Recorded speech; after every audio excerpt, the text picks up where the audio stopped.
We'll call the Johnson County School Board meeting to order for December the 21st, 2015. First item of business is item 2. District recognitions, Johnson County All-Star Choir and JCHS football team. Football team next time because of the conflict they have. Okay. But we would like to recognize Miss Amy Conley, her outstanding choir, and all her all-state performances.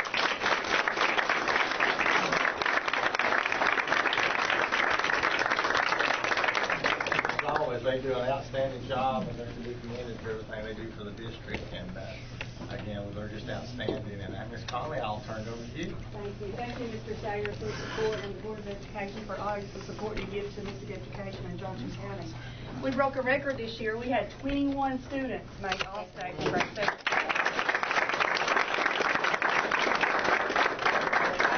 All the names, even though all the students couldn't come today, I'm still going to announce all the names. So when I announce your name, just come stand right here so they can see who you are.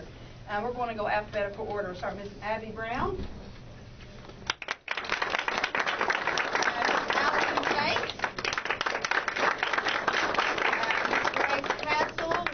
Make it, Mr. Andrew Chapman, Mr. Dylan Conley, Mr. Dustin Cunningham could not make it, nor Faith there.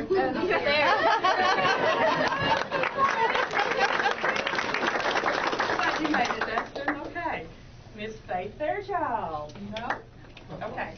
Mr. Cole Goggins for middle school. Mr. Michael Hamilton, a senior this year. Every year since 7th grade, correct? Wow. So have Andrew and Dylan, correct? And Dylan's made it since 6th grade. I made it once in 5th grade, and didn't make it till 7th. Okay. Mr. Caleb Hitchcock. Miss Allie Jude. Mr. Dakota McCarty for middle school. Mrs. Sarah McCord, our senior Miss Sarah McCord. Miss Caitlin O'Brien. Mr. Shelby Albright. Mr. Byron Pierce. Mr. Tanner Rice. Miss Ashley Stambo. Mr. Nick Stapleton. Mrs. Stapleton. And last but not least, Mr. Davis Van Hoos. I want to tell each of you how proud I am of you, and thank you for coming in this wet, rainy weather to be recognized. Mr. Sager asked us to do a song, so the high school students are going to perform Carol of the Bells for you. Let me get a B flat for you all. I'm not texting.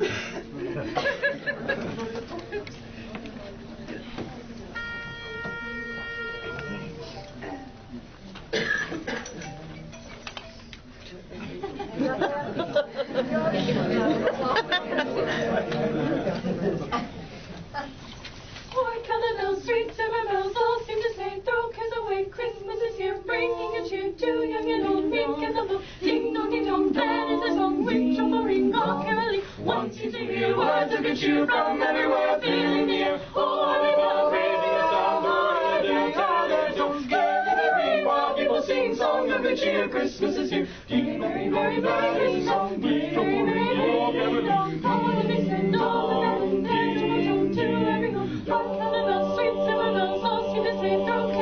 Christmas is here, bringing a cheer to young and old, meek and humble. Ding dong, that is a song which will ring all caroling. Wants you to hear words of good cheer from everywhere, filling the air. Oh, holly ball, raising a sound, oh, dear, while people sing songs of good cheer. Christmas is here. Ding dong, that is a song which will ring all caroling. Ding dong, their trumpets home to every home.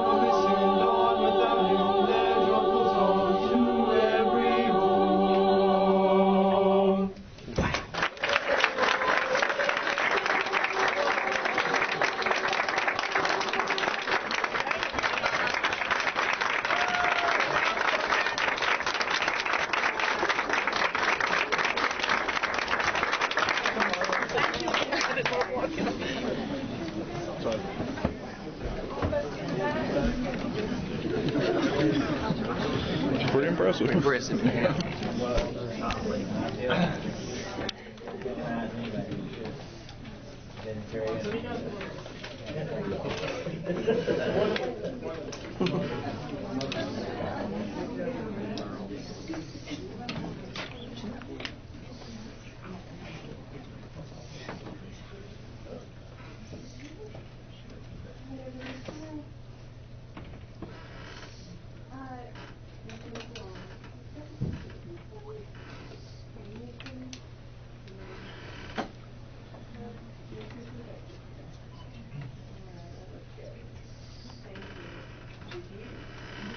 Ms. Conley, we'd like to thank you all the students, all the parents for coming out and supporting them here this evening and being with them.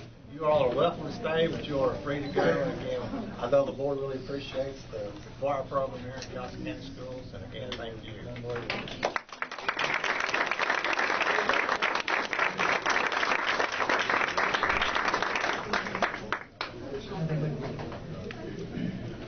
Next item on the agenda is to approve the minutes from November 23rd, 2015, regular meeting, and bills and payroll through December 17th, 2015. So moved. There's a motion. Is there a second? Second. Motion's made and second. Any discussion? If there'll be no discussion, we'll call for a vote. All in favor say aye. Aye. Any opposed? Motion carries. Item 4, renovation report. Mr. Rowland. Since our last meeting, we've signed contracts with our general contractor at Flat Gap on the Frederick and May construction on that part of it. Bryden Corporation is doing the roofing. We have materials on site, and they're probably around 25% or so complete at Flat Gap. So everything's going good. They do have a bill there for $546,675.30. That is for the work at this point, plus the materials that is stored. That's covered under their insurance and their bond, and it's been approved by the architect, and I'd recommend you pay it at this time. We have both materials here at Flat Gap and here at the school building to start on. Again, great start out Flat Gap. We're much appreciated by the faculty and staff out there, so I would recommend we pay the bill. Thank you. Is there a motion to do so? Motion to pay. Motion's made. Is there a second? Second motion. Motion's been made and second. Any discussion? There'll be no discussion. We'll call for a vote. All in favor say aye. Aye. Any opposed? Motion carries. Item 5, old business. Mr. Adams. This is the second reading of the policy. I recommend you accept it as written. Thank you. You okay with that, Mr. Sadie? Again, this is based on the recommendation of Texas School Board Association. The date was wrong in it, and they went back and found the correct date, and that's what to approve it, so they can go back, put it back in our policy correct. Thank you. So motion to approve. Motion made. Second? Second. Any discussion? There'll be no discussion. We'll call for a vote. All in favor say aye. Aye. Any opposed? Motion carries. Item 6, new business. Shauna. Yes, for the last 2 board meetings, you've been hearing about our good test scores, and last month you got to hear from 4 of our schools and from our principals and what they and their staff are doing to improve the test scores. So tonight you're going to hear from the final 4. And we're going to begin with Mr. Joey Estep. He's really excited to present to you guys. Everybody didn't ask me to sing. Me too.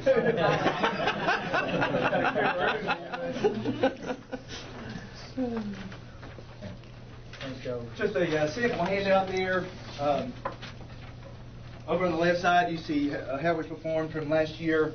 Our classification, we were classified as being a proficient school, so we're very proud of that. Our overall score was a 67.4, which placed us in the 78th percentile. A couple things that we were excited about: we were able to reduce our number of percent novices from the previous year and increase our number of proficient distinguished in math on last year's accountability, so we were tickled with that. Some of the things that we have implemented since last year in effort to try to improve upon our scores. The first thing you have listed there on the right is we have scheduled some PLC meetings for our teachers. Of course, we already had those in place, but we didn't have it as part of their scheduled regular daily activities. We now have it scheduled for each teacher where they can meet with their PLCs in their content areas to discuss, assessments and things that's working well for them in their specific department area or content area. And again, that was from the previous year's data analysis. That was really the number one thing that our teachers asked for and requested, was that they get back to that common planning. So we were able to work that into the schedule for this year. Another thing that we started this year, we created a writing class, and every 8th grade student is required to take this writing class. And the idea there, our intent there, is that it kind of serves multiple reasons. One, improve students' writing, improve the results for our on-demand writing, and then secondly, to relieve some of the stress from our language arts teachers without them having to incorporate that into their regular language arts class. They have an opportunity then to feel a little bit of relief there, as knowing that the student's also going to have a writing class separately. Also, for the second year, we began this about fall break last year, and again, our teachers requested it. We have purchased iExcel, and that includes math and language arts. And it's an online program students can access anywhere. We also incorporate that into our Edmodo days for NCI.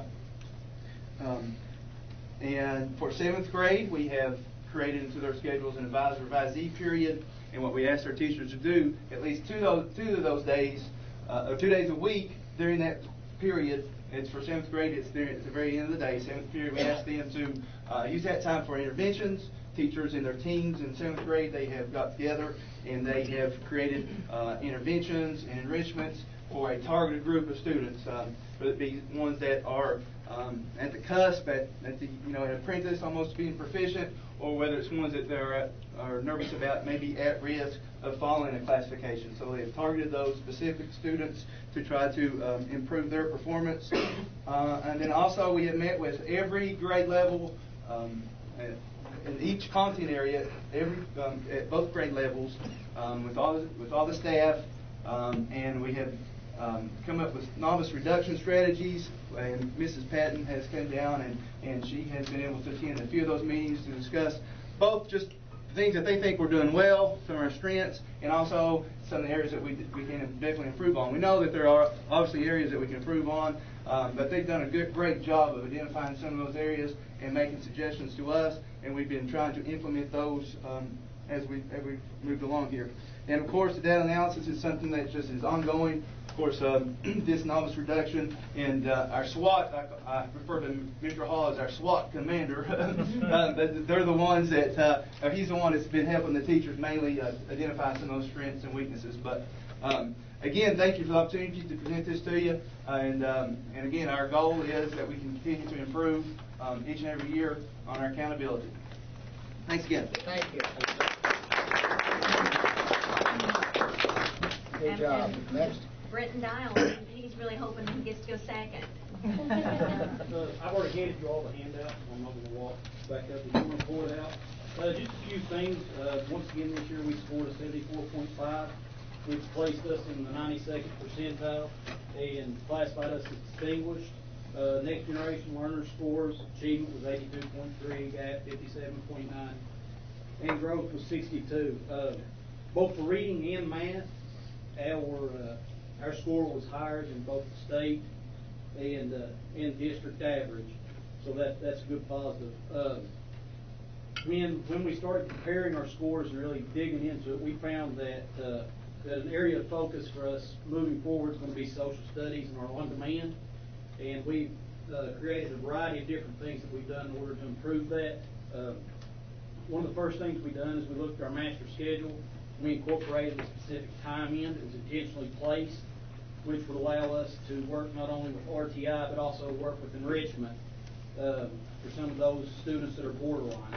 So that's one of the things we've done. Of course, we have PLCs and the same types of things that Mr. Eastep talked about. Just the biggest thing for us, I think, in order to move forward is we're going to have to continue monitoring the individual student. As a school, we do a great job of monitoring class wholes, but we've really began to focus on the individual child and progress monitoring through that moving forward. And we're hoping next year we'll see improvement as a result. We've also created it's like a school-wide writing program where the teachers start at the kindergarten level, and we're using common terminology and a common system throughout.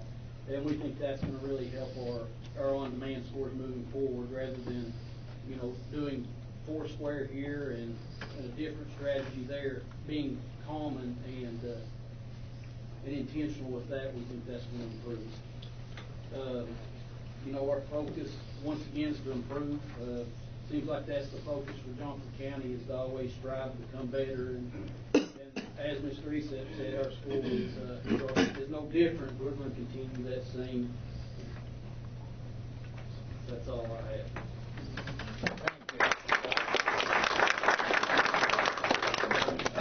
And Sandy's going to report for Porter Elementary. I'll also give you a handout that you can refer to.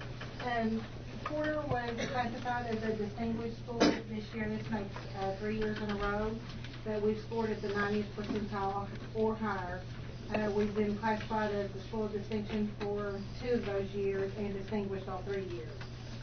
We're above state in all content areas. Some highlights when we did our data analysis was for sure our writing scores. 84.7% of our students score proficient or distinguished on the writing exam. And as you know, that's an on-demand writing, so we're pretty proud of that. Actually, there was 0 novice in 6th grade in reading or writing. Language mechanics scores, we were also 70% proficient and distinguished. Social studies, 83% proficient and distinguished. And overall reading and math, we're under 14.5% novice. So we actually have more apprentice scores than we do novice scores. And we look at things beyond K-Prep. We look at the K-Prep scores, obviously. We look at the Stanford 10. We look at the TEL survey. So we use a lot of data in deciding what strategies to go in our CSIP. An area that we know that we need to work on K through 6 is math. So mathematics will be our big focus for the school year. And of course, reducing the novice, especially in math, but also in 3rd and 4th grade, which was a gap area. Some things that we're implementing, some of these strategies we've had for several years, like PLCs, common planning at every grade level. And we actually have vertical planning at 3rd and 4th. They can meet together. 5th and 6th, they can meet together 4 days a week.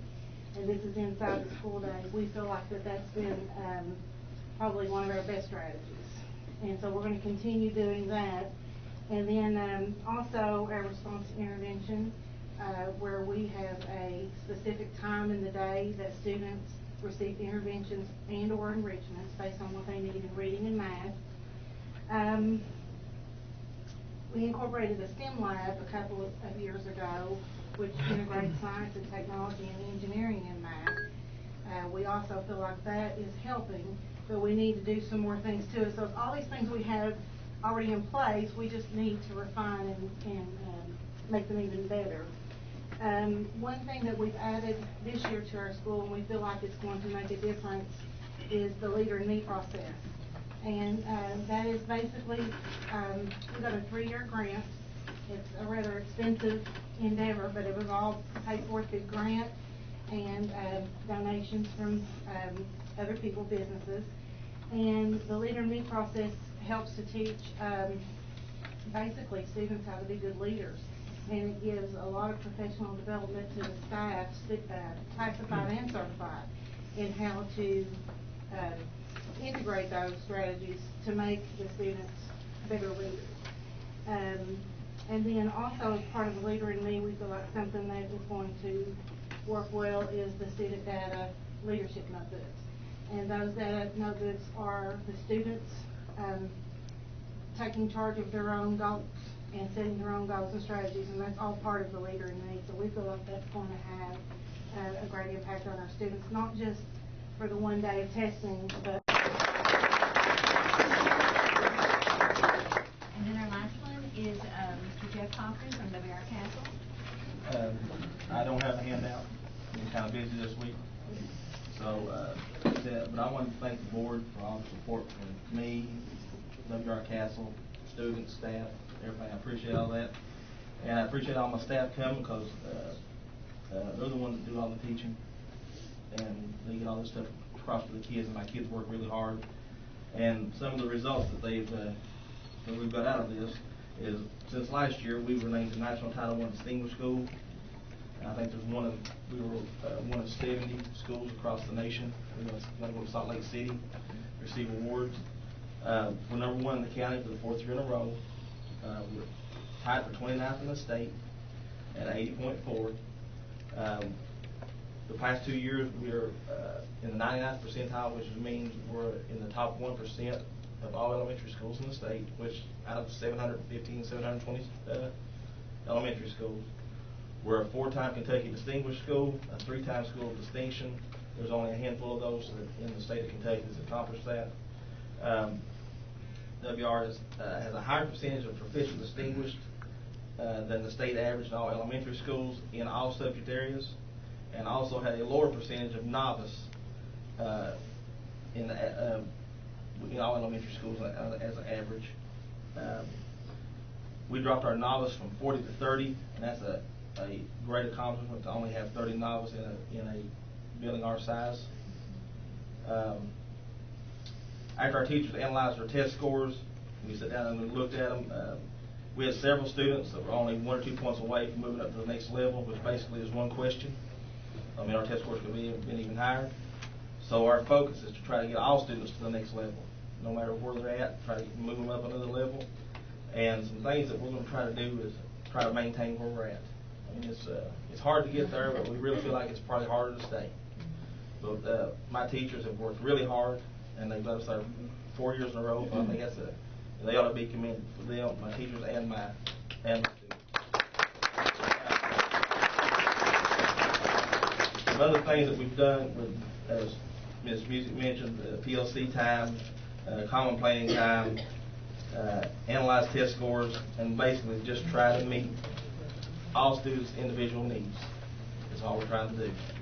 But guys, like I said, we appreciate all your hard work and our dedication to all the WR Castle and all their staff, but I think they're the ones that deserve all the things. So I told somebody the other day, I said, I want them to get all the credit and I'll take all the blame. So but I appreciate all your time.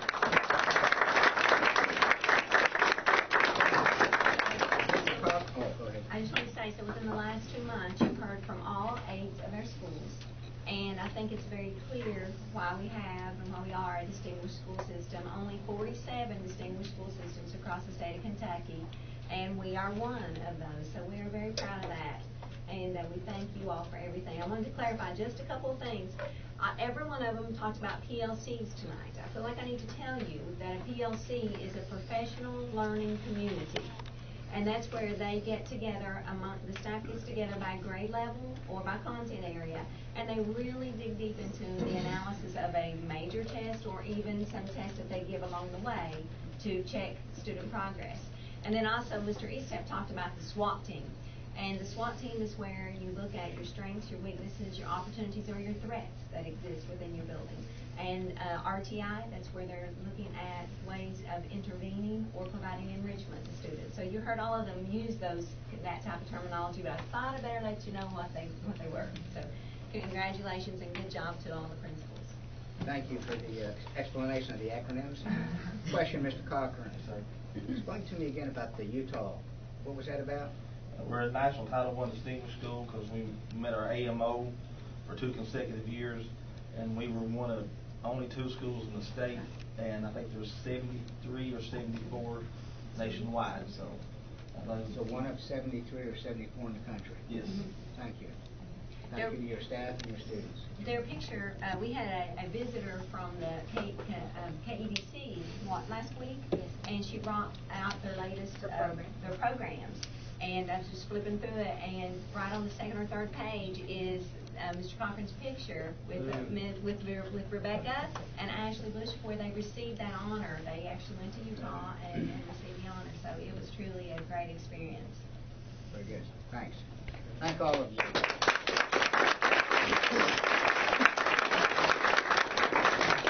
Item 6B, approve the 2016 board meeting schedule. Is there a motion to do so?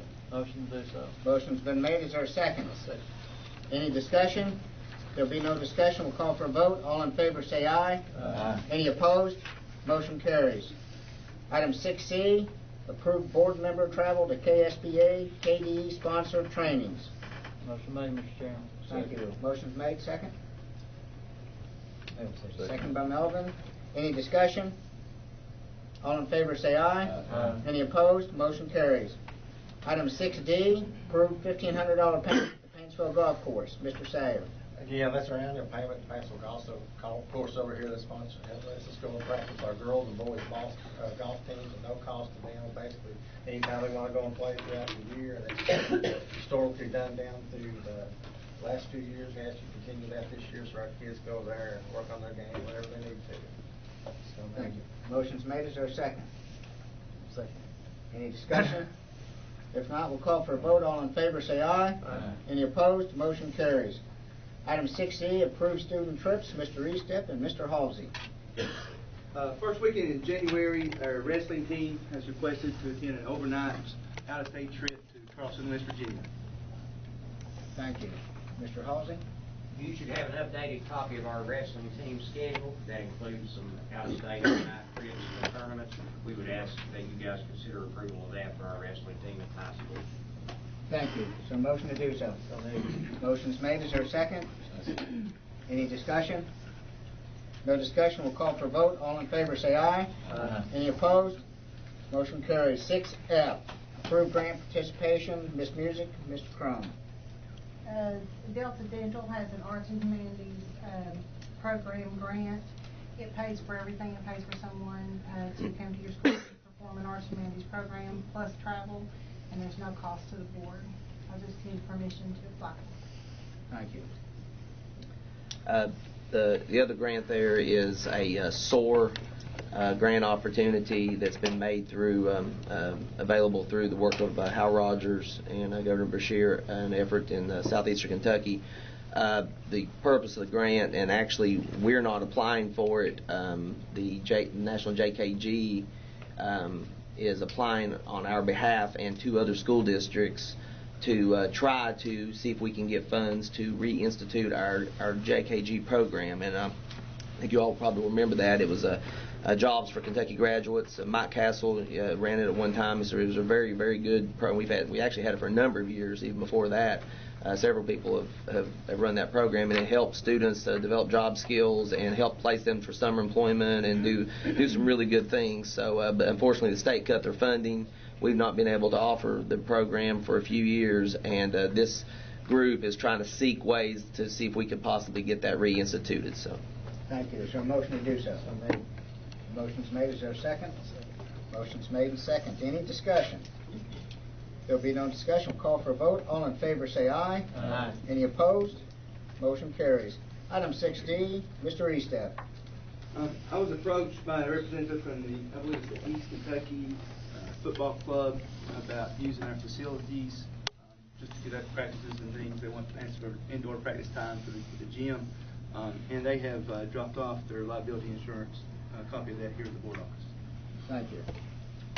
You good with that? I'm real good with that. We've done that historically. We've done it in the past, and I believe- year, and we just want to continue that for our schools that have needs across the district. It's been great for our kids. As you can see, our soccer program the last few years has been on an upswing here, and I look forward to great things here next year with them also. I also ask you to approve Johnson County Buddy Basketball, which has been a great program here in the elementary schools for the past several years. So I'll ask you to approve both of those items for us. Thank you. Is there a motion to do so? Motion's made. Is there a second? Motion's made and second. Any discussion? There'll be no discussion. We'll call for a vote. All in favor say aye. Aye. Any opposed? Motion carries. Item 6H, Mr. Burchett. From time to time, we have a situation that requires health services beyond that of what the nurse's time is in the building. We have one of those situations, and you've got a position description there. It's not a new position. It'd be a stipend, an add-on addition to somebody already working for us. We'd ask that you approve that. Thank you. Is there a motion to do so? Motion to do so. Is there a second? Second. Motion's been made and second. Any discussion? There'll be no discussion. We'll call for a vote. All in favor say aye. Aye. Any opposed? Motion carries. Item 6I, Mr. Sayer.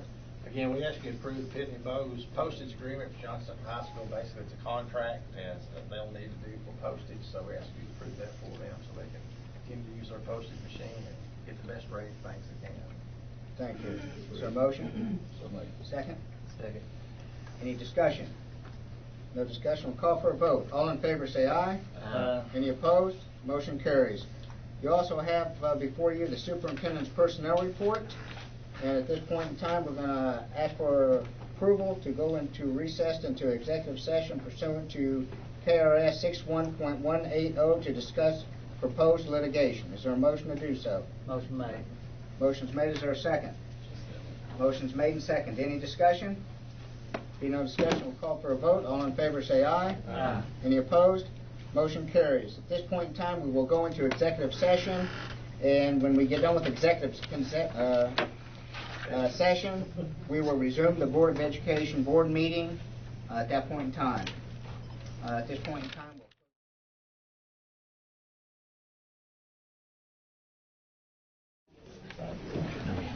we'll call the meeting to order for the Johnson County School Board. And at this point in time, is there anybody that would like to say anything? Please raise your hand so we can do this in an orderly fashion. While you raise your hand, we'll have somebody come around and get your name so that we can call on you when appropriate. Yes. I make a motion. Motion's made. You second it? Made. Made and second. Any discussion? No discussion. Call for vote. All in favor say aye. Aye.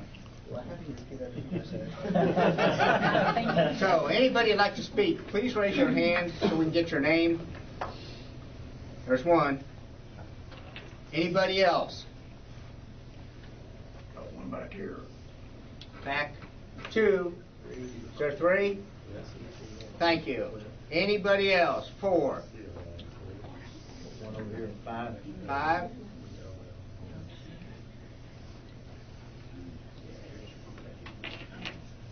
Six. Mr. Cochran, would you get her name, please?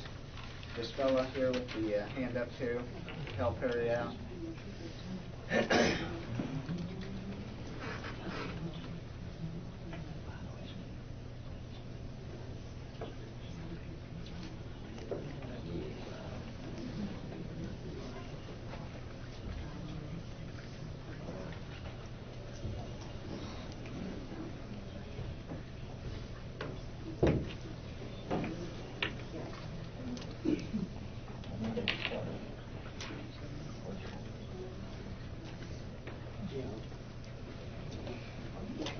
So we'll go ahead and get started.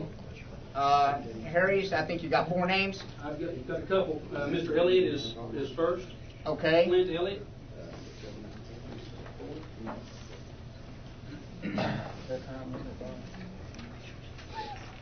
And you got two names? Two. Okay.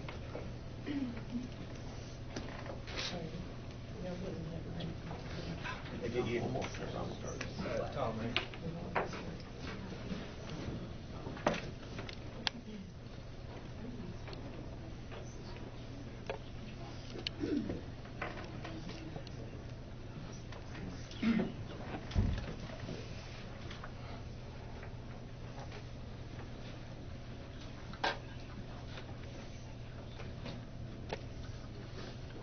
No, I think it's good there.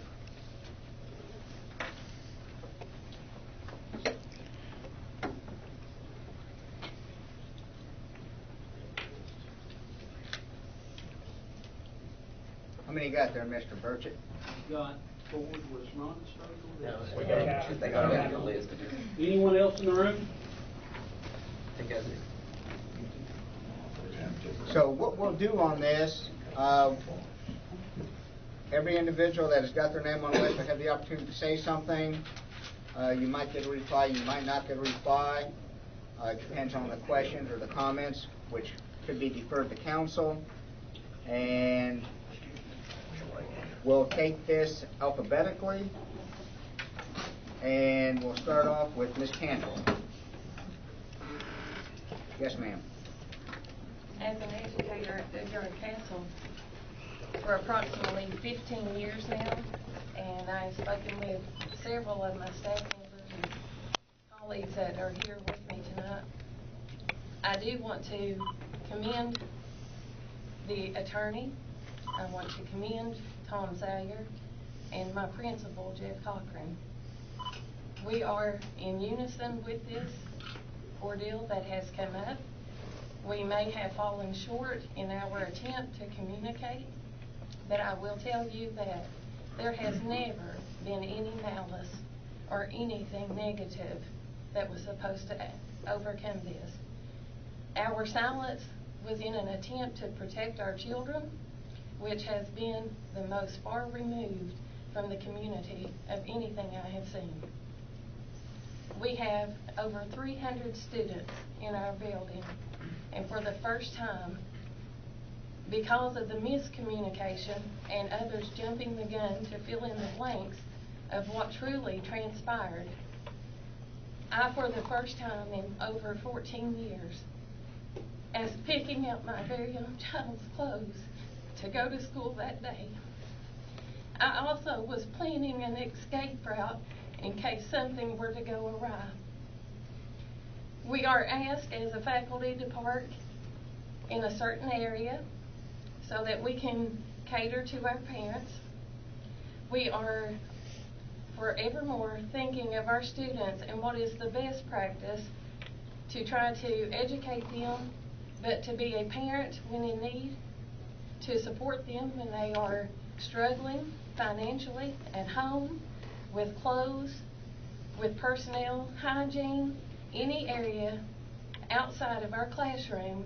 This faculty has always taken a step beyond the classroom to help in those areas.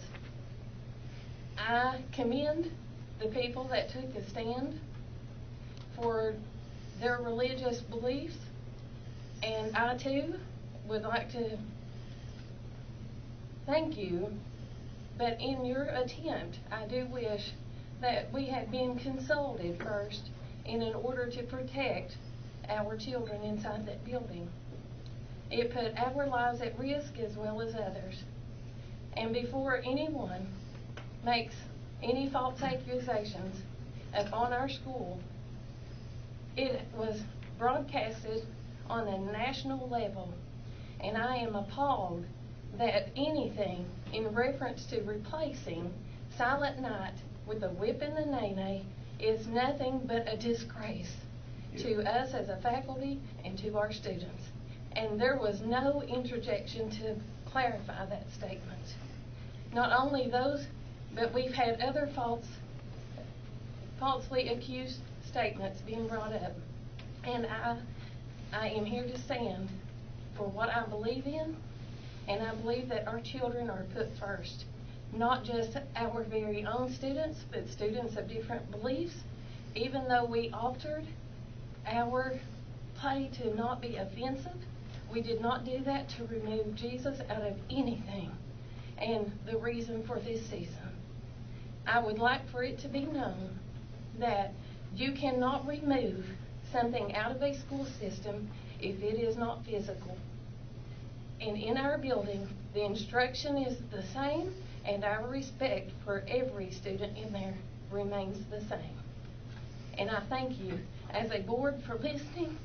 I thank Tom Sayer, and I thank my principal for giving us the opportunity to stand for what is right and putting children first. Thank you. Ms. Conley. As a parent, my daughter graduated last year from Johnson City High School. I'm very proud of that school. I have to admit, I am highly disappointed this year in what's transpired. I know you all love the kids here. It's not anything to do with you saying that you don't love our children, because I believe that you do. Mr. Halsey is living proof of that. You have one heck of a man in Mr. Halsey. He's excellent. But what I would like to see as a parent is, I would like to have, there shouldn't be so much drama with this issue here. It should be accommodation for everyone. You know, everyone has a different right. If I tell you today you're going to wear red, you don't want to wear red, you want to wear blue. Should I be able to tell you, you are going to wear red? No, I shouldn't. I shouldn't be able to do that. What I would like to see come out of this, I would like to see a decision that would change this over. Because we have stood out here for a week and one day. And we have had so much support from the parents, the community, from towns, people from Ohio. We've seen license plates from Ohio. This is getting around, and it's really, truly, instead of the schools that we are, it's making us look like a school that we're not. And that, to me, isn't good at all. I don't think it's healthy for our children. The children at WR has been heartbroken, just as well as the kids from Flat Gas. Me, they're all disheartened over this one thing. And I'm sure this could have been worked out somehow, rather than what I call jumping the gun on something. And I would like you all to really think what you're doing to the kids, because these kids really, truly wanted to do this. And that was evident when those parents said what they did at WR. That was very obvious. That's what this county needs. We are the Bible Belt here. And we need to be showing that, because what we are showing the nation, it's just not Prestonsburg, Pikeville, Lawrence County that we're showing. We're showing the nation what we are. And I want us to look good at the school. Like I said, I'm very proud of Johnson Central. I'm proud of this school system. But this one thing does have me irritated, and as well as other parents. So I would really like for you all to consider that when you make your decision on whatever that you're going to do. Look at the kids. That's all I have to say. Thank you. Next, Mr. Elliott. Thank you. My name is Clint Elliott. I am an attorney here in Kentucky. I'm a Kentucky attorney. I live in Kentucky. My kids are Kentucky public school products. I encourage you to sit here tonight and listen to the great reports from your schools, reports of excellence. And I share some concern. I'm here on behalf of a concerned parent and student, but also some of the concerns that were just voiced. The eyes of the nation are once again upon Kentucky. And how we respond and how we work things out will represent us well. I think we can, because we do. And so I'm here tonight to speak on behalf of a concerned parent and a student with regard to what's going on with, if you would call it, a new policy for banning or censoring religion in public schools. You all certainly know more than maybe all of us, the rest of us in the room. There seems to be some confusion or some maybe misinformation about what's happened or been reported. But it seems to me, at the very least, from what I've heard and seen, that there has been a ban on some religious activity or discussion or even songs in relation to Christmas and Christmas programs. And I think that, I don't know all of what it was in response to, but it seems to me an overreaction or an overreaching in relation to the law, in relation to the First Amendment. The First Amendment, which is the primary law in this area, does not require that public schools be religious-free zones. To the contrary, the First Amendment requires that public schools accommodate all religions, meaning that they are not hostile or inhibit any religion. And I don't want us to get the appearance that we have some intolerant hostility to religion. Of all places, in the Charlie Brown Christmas show, it's the 50-year anniversary. I just saw something in the news this week that's, I guess, one of our president's and the First Lady's favorite Christmas programs. One of mine growing up.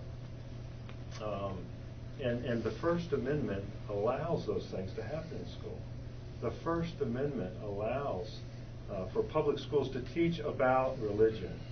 And in the context of holidays, the federal government calls December 25th Christmas Day.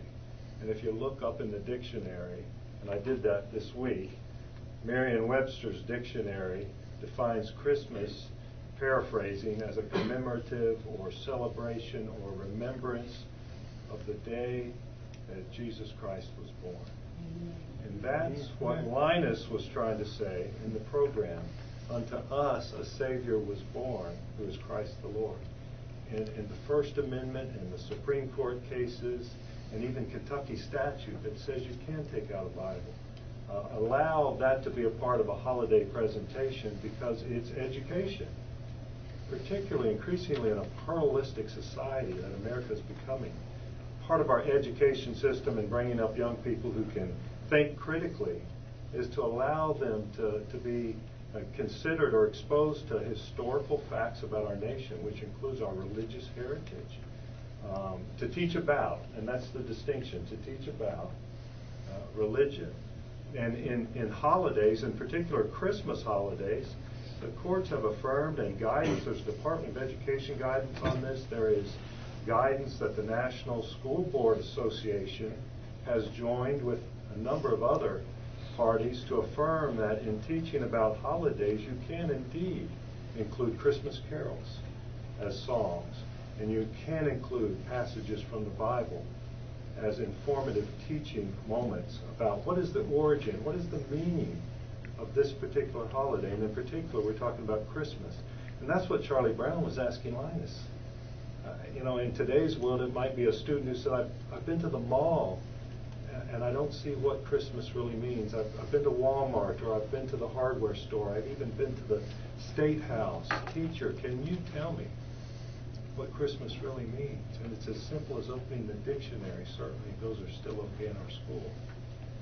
And the dictionary says it's to commemorate the birth of our Lord Jesus. And that's all Linus was saying. And so my concern is that we would, for some reason, cleanse school and cleanse education of those teaching moments to teach about our heritage. I think that the First Amendment supports that, and the First Amendment, in fact, would discourage cleansing or banning or censoring that. And so our position, we want to request as a solution that if there is indeed a ban, a new policy that would censor religion out of programs or out of the classroom or out of discussions or out of education, that should be reversed immediately. But also we would suggest that as a solution, we're glad to come alongside and help develop a policy. Other school districts have. There's a lot of case law on what the policies look like. Alliance Defending Freedom sent a letter in to superintendent and cited a case from the 8th Circuit where the court took a really deep look at a school district's policy that they developed in response to issues and affirmed a lot of the things they wanted to do. So we just want to suggest those as solutions, and if we can offer things that we have in terms of resources, we want to do that on behalf of the school district so that everybody can reach that solution that the law affirms, that the law allows. So thanks for listening. Thank you. Next we have Miss Hamilton. Hello, I'm Brenda Hamilton, and I live at Staffordsville. I don't currently have a child in the school system. I have in the past, however. I do have a grandson that potentially will attend the school system. And myself, like many other people, I don't think that we question the goals and the status of this school system. We're very proud of it, extremely proud of it. But the thing that I think we're forgetting here is that being a mother and a grandmother, I want everything safe for our children, just like the educator back here from WR. I agree with everything she said, with the exception of one thing. I am a Christian, and I am proud to stand up and say it, and I will tell the world that. Amen. And I think that we have to put God before we do our children, ourselves, our home, our property, anything that we own on this earth. And what I've seen here, or what I perceive, let me put it that way, is the same or similar situation that we see in the Bible when Pilate washed his hands of God and he turned him over. He just washed his hands, and he thought he had no responsibility for what happened to the Lord. That's the problem that we have in this whole country today, not just in Johnson County. If we don't all stop washing our hands of the Lord, we won't have to worry about what we have on this earth, because it won't make any difference. Amen. I read my Bible nearly every day, and I say nearly because occasionally I miss a day. That you can read it and still not understand it. You got to understand what you're reading. If it come down to me losing everything I have, I would not have voted to take that out of this Christmas play. I just simply would not have, because I love God too much. I know that He's responsible for every bit of success in this life that I have, and I've been pretty successful in my time. I'm retired now. Thank God for everything I have. And God is the base of everything I do and every decision I make. Somebody has to stand out here with this school board, but it didn't. And that's what I'm upset about. Thank you. Amen.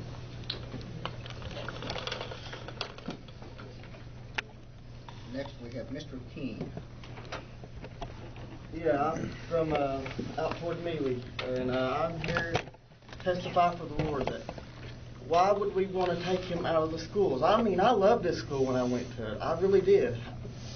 I mean, God showed me so much since I've been to church for just a year now. A year's went by. And, I mean, literally, I've learned so much. It's like he showed me that I need to try to make a better life for everybody, that I need to be a light, that I need to tell you that you are doing the wrong thing by convicting the Lord. When you convict Him, you're making a hole in hell. I mean, I'm just trying to warn you. I'm here as the love of God. He told me that I need to be here so I can help the ones that's lost. That's what I'm for. If it hadn't been for Him, I'd be dead now. And I'm the testimony of that. Because I literally died drinking at my neighbor's. If it hadn't been for Him, I'd be dead today. Look at me. Do I look whole and well? Thank God I'm a Christian. I'm glad I met Him. He showed me the light. He's the way. He'll never steer you the wrong way. He's always been there for me.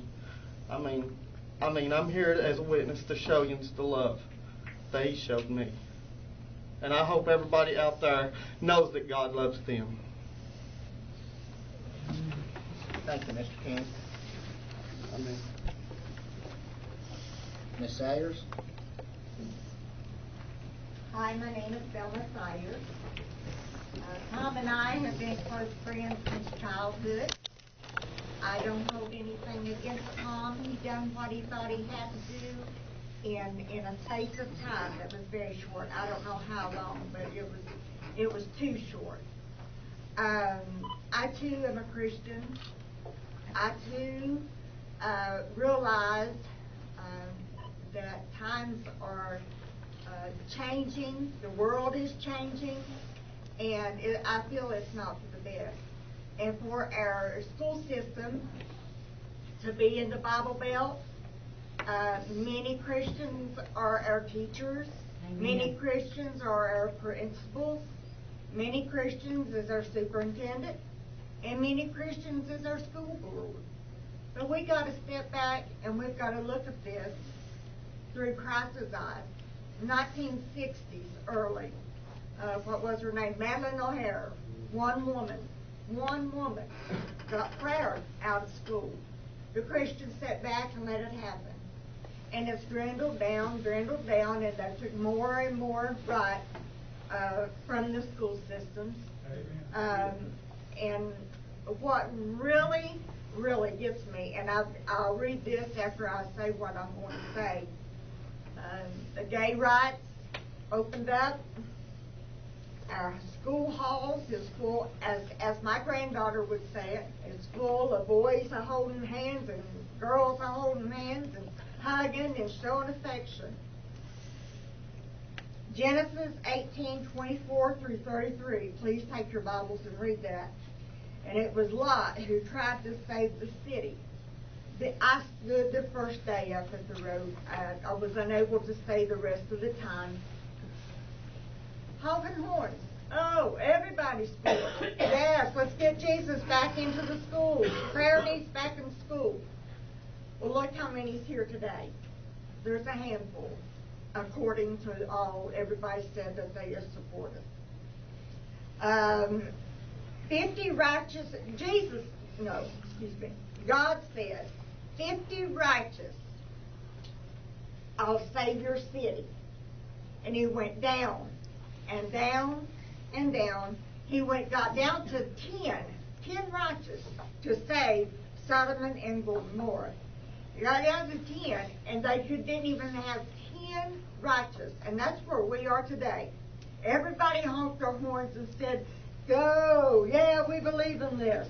It's down to this.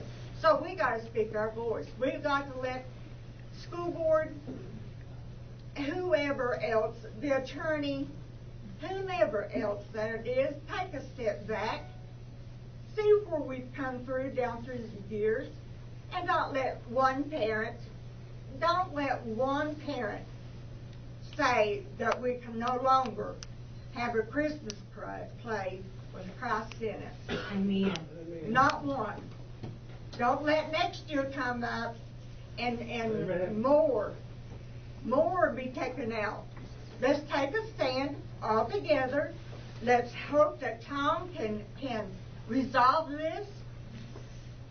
I haven't looked it up or researched it, but by listening to people, I have heard that other counties got in similar situations, and they were able to reverse it. And it's my prayer that this will happen here with Johnson County School System. I graduated in 1978. I'm very proud of being a graduate of Johnson County Schools. I put 3 boys through school here. Couldn't be prouder of any of these schools and teachers, administrators. You're good.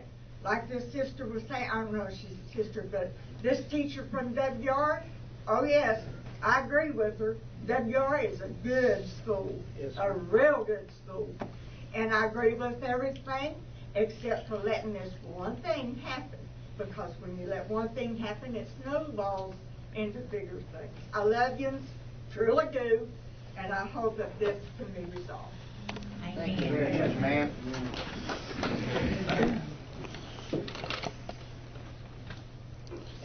Next we have Ms. Sturgill. I would just like to say, as an educator at WR, we have watched everything snowball, as Jeanette has said. But one thing that we have to keep in mind, I as a parent am a Christian, and I teach my boys right and wrong. But I can also see another parent saying they do not want our beliefs imposed upon their child. If I was in a school system to where another religion besides Christianity was imposed on my child, I would complain. One thing that we're getting away from, and I don't know how to say this, I don't mean to sound offensive, but as Christians, we need to think about the children. The children is the most important thing. And how will that one child feel when all of this is said and done? Or 3 children, or ever how many there are. We need to stand together to protect our kids and to make sure that they're in an environment to where they feel loved and to where they are not just set aside as 1 or 2. And for me, an educator at WR, as Christians, we reach into our own pocket and we make sure that these kids have what they need. And furthermore, as Christians, should we be on social media? And I do want to stand up and say this. We should not be on social media just saying bad things as Christians. We should not. If this is what it's all about, being a Christian, let's be one. Let's not be standing and casting judgment on people. And that's what is happening. And it just keeps on going and going. Instead of spending our time on the road, we should be out maybe visiting people who don't know the Lord. We should be helping those in need. And everything good that we've done in this county, I feel has just gone away over one incident. Because you don't see that on the news. You don't see the good that we've done. Yeah. You don't see the Christian things that we've done. So I encourage you as Christians, and if you're against this, to get out into your community and work. I mean, that's what I plan on doing, is getting out and working. Not that I oppose this, but it's just really got to mind how much hatred can build up in this world. And it saddens me. Some of the comments that's been made on Facebook and on the news, it is pitiful. Children in mind. Not one. Nobody can tell you the first line that was memorized about our children in the way. No. They don't even know that they memorized their lines. They did not read from scripts. All of our children were there, eager to participate, and then the parents stole the show, begging for their attention. And it is not about them, it is about our children, and the same door that leads in will lead you out. It is about our children, and we have to stay focused. And those of you who have opposed, I'll put it to you simply. One child asked me, Miss Sturgill, why did they take God out of school? And I said, honey, can they take God out of your heart? Out of your mind? Out of your soul? No, they can't. And no one was trying to do that. And all it's become is just a media frenzy. And as far as this Charlie Brown play, I think we should stop it now. Stop these comments. Stop all of this. And just commit ourselves to making this school district the best district that we can make it. We ought to stop Christmas carols. No, sir. I love you. And I do not have a negative word to say. That's what I'm saying. And I just want to thank the board for making the decision that you knew best how to make at that time. And we stand behind you. We'll continue every day going into WR, and I'm sure all the teachers here going into every school and doing the best job that we can do. And we'll never stop giving, and we'll never stop loving the kids. And that's my charge to you. Just stop the madness and concentrate on the children.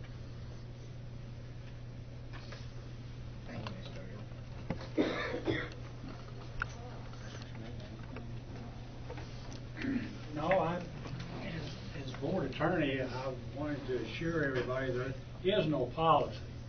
The Board of Education was not involved at all and would never be involved in individual school or district-based positions like this.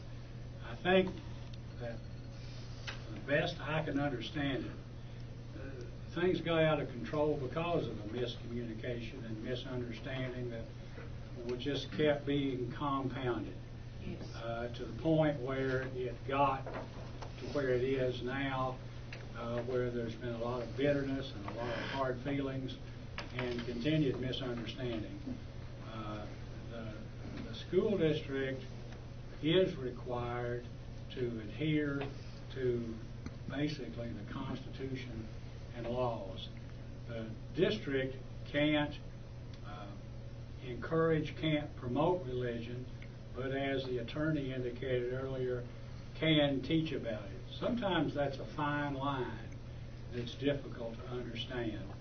And I think in the future, the district would be well served by basically getting these school plays and programs a month or so in advance so they can be looked at and discussed and any potential problems taken care of before it gets to the point where people get offended and get upset and then say things that they probably, if they knew all of the facts, wouldn't say, and do things that basically they wouldn't do. But the district is not taking a position against God or against Christ. The district's primary function is to support education, and that's what it intends to do, and to do that consistent with community values. But saying this on taking the position of the district in view of our present legal climate, that's not always easy to do. So we have obligations to our culture and also obligations to people who don't adhere to our culture, because it is public and not private. It's a public secular school and not a Christian school. But we all have Christian values, but some don't. And so being sensitive to those things is not always easy to do. And in the process of trying to accommodate everyone's beliefs, sometimes we make mistakes. And sometimes they hurt people's feelings. And sometimes it doesn't work out right. But I can promise you one thing, that we'll do our best to see that this kind of thing and the reaction to it doesn't happen again. Thank you. Just turn everything over to Jesus. You're right. Thank you. There'll be no other comments. Can we ask a question just to clarify something, Mark? Yes, ma'am. I'm a non-educator, as most of you all know, and I know most people in this room are educators.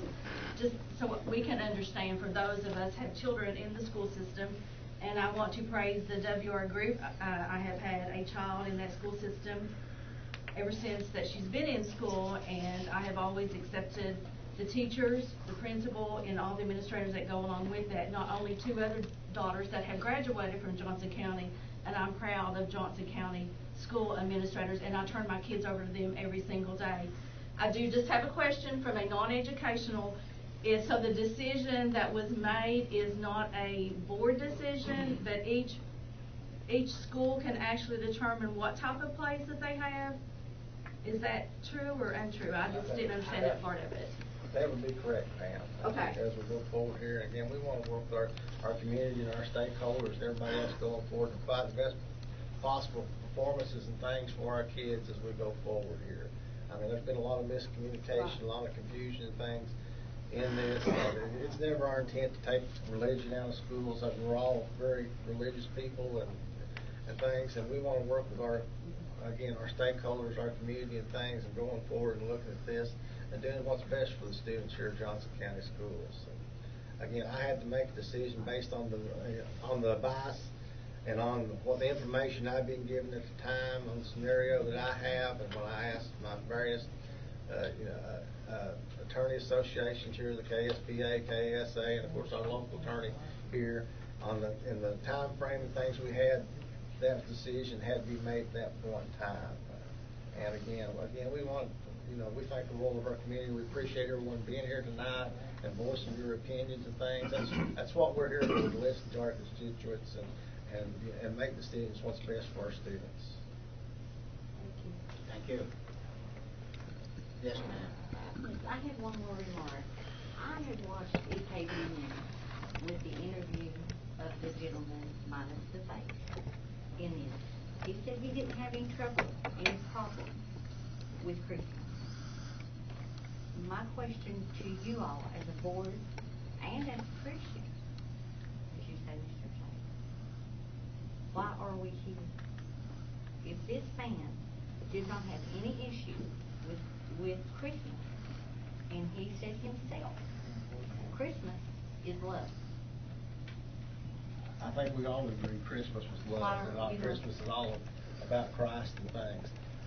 Because of confidentiality issues, I have never mentioned an individual group or whoever was done.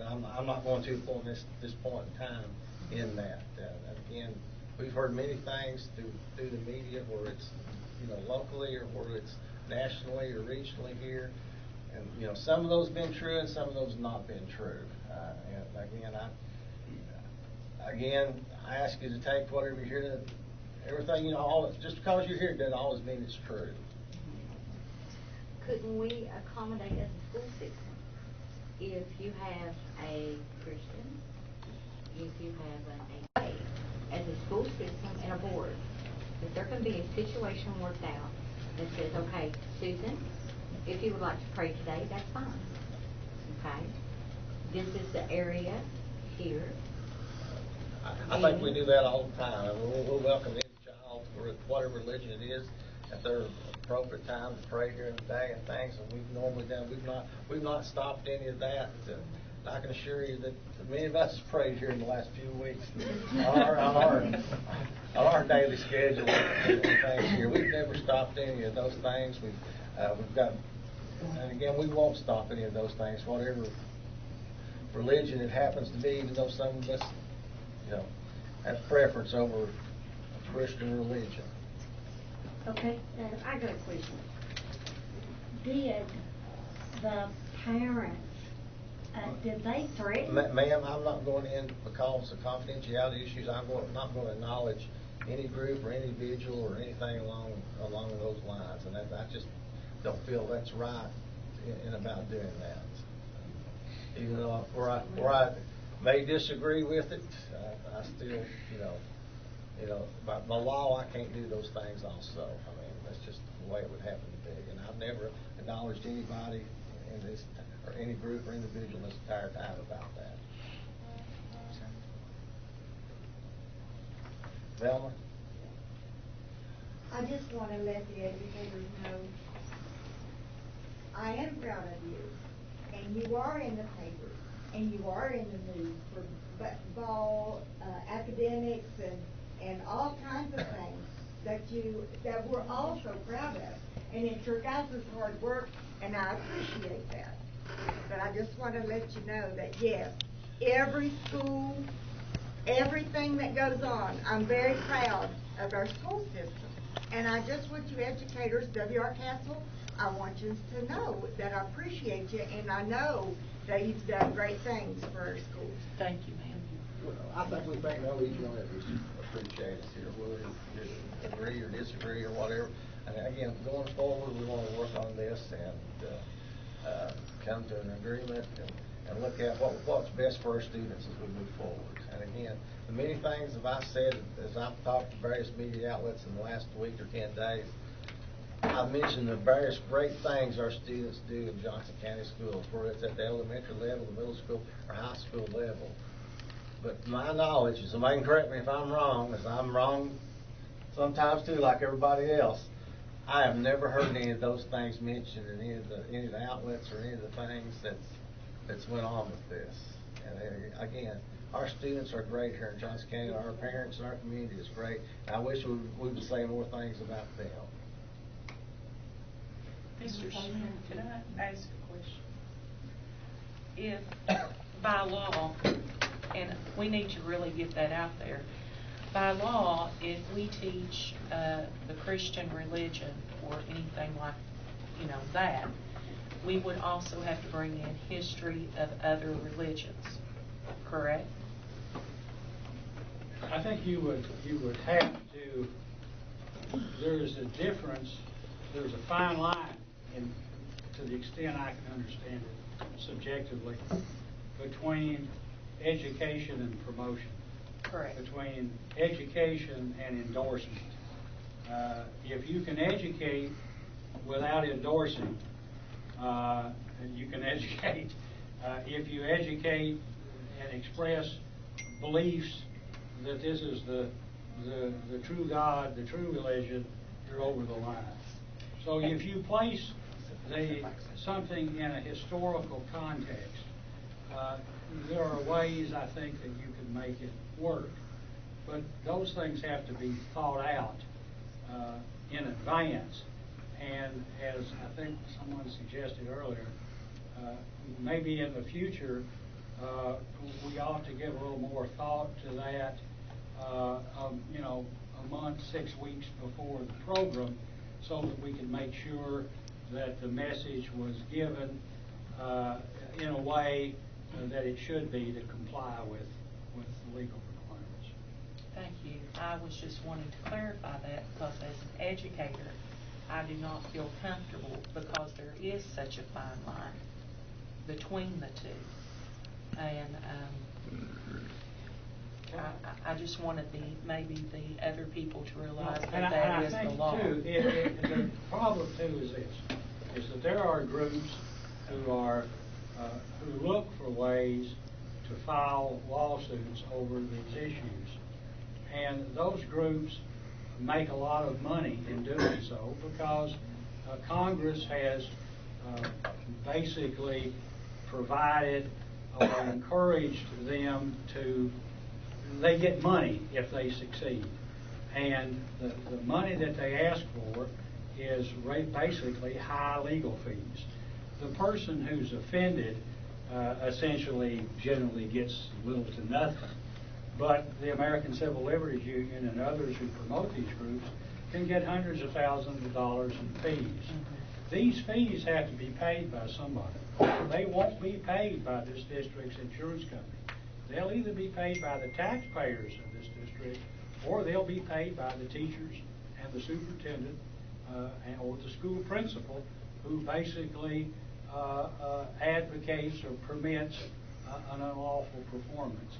That's why it's difficult, and on short notice, it's easy, and it's easy for me as an attorney who's charged with trying to protect the financial integrity of the district to err on the side of no. Now that may not always be right, but in my role, while this was going on, I was in a trial in Letcher County up through Monday of last week. And I got a message from Mr. Salyer, but I wasn't able to respond in a timely way. And I think that contributed to some of this. And to that extent, I mean, I accept some responsibility for it too.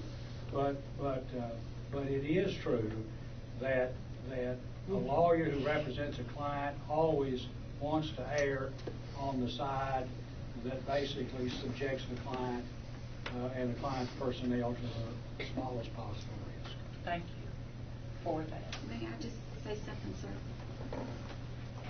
I've really listened to everything that's been said here this evening, and I had some words to say myself. I accept what Mr. Salyers and the board has said in respect to not stifling our children's ability to pray. A lot of this has come from just the national media and everything that we see, because we're just inundated on a daily basis with God being taken out of everything. This just kind of sort of seemed to be the last straw. But I was on that protest up there, missed one day. And if I had come here and heard you say, we're not going to allow this, this is never going to happen again, we've set our foot down and that's it, I'd be back up there. But I accept what you said because I believe that you mean what you said. I think probably the majority of people in this room are Christians. But you know what? I mean, we just have to kind of sort of act more like Christians and sound more like Christians. And that's all I want. You know, when there's a fine line, I can understand that you want to do the right thing. But see, to me, the right thing is always coming down on the side of the Lord. That's the right thing. I can tell you, the day that we were notified as a faculty, Mr. Cochran was killed. Before he even began speaking, he was in tears. He's a Christian. 90% of our staff are Christian. we were devastated for the kids. My daughter had a lead role in the play. She was Lucy, and I had to go home and let her know that it was a possibility we wouldn't do anything. I think most people have been hurt by it in one way or the other. But I can tell you right now that our faculty, we agree, I think they're going to take care of it for our kids. Well, I think that's the point I'm trying to make. I think that I'm satisfied with what I've heard from the board and the board's attorney, and I think that we all should be. I won't be back on that protest line unless I hear or see that things have been drastically different than what you said. I just want the school, I don't want our children to be stifled in respect to their religion, because I believe 99.999% of them are Christians. I do find it interesting, however, that 10% of the population controls what 90% of us think and do. I find that to be extremely interesting and very disturbing. It's very disturbing to me, and I'm sure a lot of you feel the same way. I was a hospital CEO for quite a while. I've worked in hospitals for 40 years. I've had more lawsuits thrown at me or someone coming in and telling me they're going to sue me. I never did get sued. So sometimes we just have to put a little bit of knowledge behind it and our own education behind it, and we can't be afraid because somebody says they're going to sue us. 9 times out of 10 they're not going to, and if they do, it's not going to go anywhere. Nobody wants to hurt anybody. The biggest hurt I would have is if our children were not allowed to have a place where they could go and thank God, or when someone is really hurt, or one of the kids is killed, or students or teachers or whoever it is that they know and love. Sometimes they need a place where they can just go and pray with somebody else. That's all I'm asking for. I don't want God taken out of our school. Thank you. What do you think we have to make dopies and whatever, and alcoholic and all that? Because we took Christ out of our community. And when I went to school, we had these teachers come around and talk about God. They're dead now, and they're probably with their father. But we don't do that no more. Even the ones that didn't want to hear it, they got to go to the study hall or whatever. And everything worked fine. We didn't have all this your dopies and all that stuff. Some of them might have smoked a cigarette or something. That was bad. And you got punished for it. And you got caught. And if we don't get Christ back in our community, it's going to get worse. And he's going to get mad, and he's going to come and get the ones that he wants. And the rest of them, where they're going. And we pray for you every year. Me and my daughter, we go out to the courthouse out there, around the flagpole, and we pray for our government. We've done it every year. And this last year, there was only 2 showed up. And I made 2. I said, we might as well give up, sis. I said, it won't happen more, I guess. I took 1 step, and my phone rang. I had nobody there. And it said anonymous phone call. I said, well, we're going to have it again. He didn't let me go. And this is it. He had it set up a lot better than I did. And I believe that. Because he is strong. He is number 1. And we pray for you all. God bless you. Thank you. Thank you. Yes, ma'am. I'm a grandmother of 4 that attended Johnson County. I graduated in '84, and I'm proud. Be John Central fans and stuff. But my biggest concern is we're trying to take Christ and change Christmas plays and stuff. My 7-year-old was saved last year, and he asked me, Mama, he said, can I take my Bible to school? I said, yes, baby. He said, what if someone says something to me? you know, he was afraid to bring his Bible to school to read it for, you know, in the library. You know, all of his reading list, you know, the accelerated reader, you know, where they read books and stuff, it was all scripture that he read. You know, but I don't want him to be afraid that he can't, you know, express himself at school. You know, or just tell someone that he loves the Lord, or I don't want him to be afraid, you know, to pack his Bible and then read it. And, you know, we need, you know, Jesus and God in school. You know, I've never had any issues with any of you. Like I said, I graduated, proud to, you know, graduate from Johnson Central. I've got one in the middle school, or grandchild, both of my children. Well, one of my children graduated, but both of them came here. But, you know, I am really proud of our schools and what they've done, you know, the education and everything. And, you know, none of this was to harm anybody. It's just, you know, we just have to stand what's right, and that's Jesus Christ. Thank you. Thank you, ma'am. Can I say something? Yes.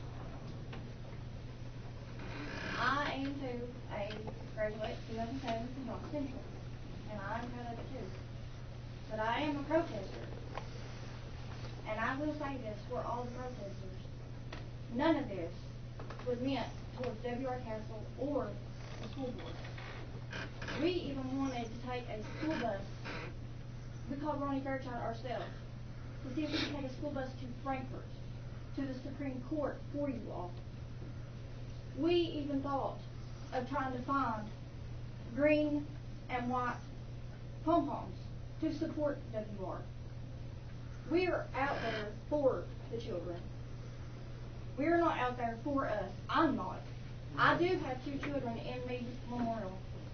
And my child asked me, "Mommy, did they take Christ out of school?"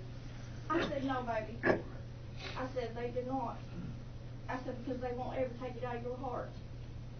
My child got a picture and said, "God that crucified for us, and I love him." You know, I am proud of that. Amen. I'm proud of WR. You know, I didn't go to WR. I haven't had any schools, but I've heard great things about that school. We did not mean any harm for you all. It was for the children. It was. I was out there, if you could see the children that went by on the school buses, that would just wave away because they were so happy that we were out there for them. That, and if everybody would get out there together and let the Supreme Court see, you know, what if we, Texas, they come up with a Merry Christmas law that you cannot touch it. You can celebrate any way you want. And religion, about talking about teaching in religion in schools. There is already other religions taught in schools, because when I was in school, I had to learn about Muslims, Buddha, that's other religions, in social studies. So, what's the difference? I just want WR and the school board to know that none of this protesting out there was against you all. We want to help you all to try to get this reversed. And that's all I have to say. Thank you. Got one more. This will be the last one. I just want to add that, I'm a high school teacher, so I have a much different perspective. I see daily that nobody has taken prayer out of schools. We have an FCA, we have prayer around the flagpole. Kids want to pray before my test, they just go right ahead and do so. But as a new mother, my perspective on exclusion has really changed. And as he brought up, we used to have missionaries, and when kids, and there were a lot of them, they got sent to the library. I have to say, as a mother now, if missionaries from another denomination came and they said, "Abe, you just need to go to the library and sit by yourself," I would be livid. Because I am sending him to public school to learn and get an education, not be excluded and highlighted as different. And grade school and middle school and, oh my goodness, high school, it's hard enough without highlighting kids who are different. And when you're sending them to a public school, you know we are not endorsing anything, so therefore we don't have the right to exclude a kid. If they're having a play, every parent should get that joy of watching their kid participate and not just say, just keep him home. Because then he's excluded. And I would be devastated for my child if he were the one being excluded. I mean, that's just my opinion as a parent now. I don't think I always felt that way because I never saw the harm in saying, you know, oh, you can do this or you can just stay home. But now that I'm a parent, I think, wow, I would not want my child to be the one sitting in the library by himself just twiddling his thumbs for 45 minutes. So that's just an outsider's perspective. Very No, I good. think Thank that's where you you're so saying the much. 90% and the 10%. The board would like to thank all of you for coming out, expressing your desires, your concerns, and wishes. Everything will be taken into consideration on things going forward. And on behalf of home tonight, thank you. Is there a motion to adjourn?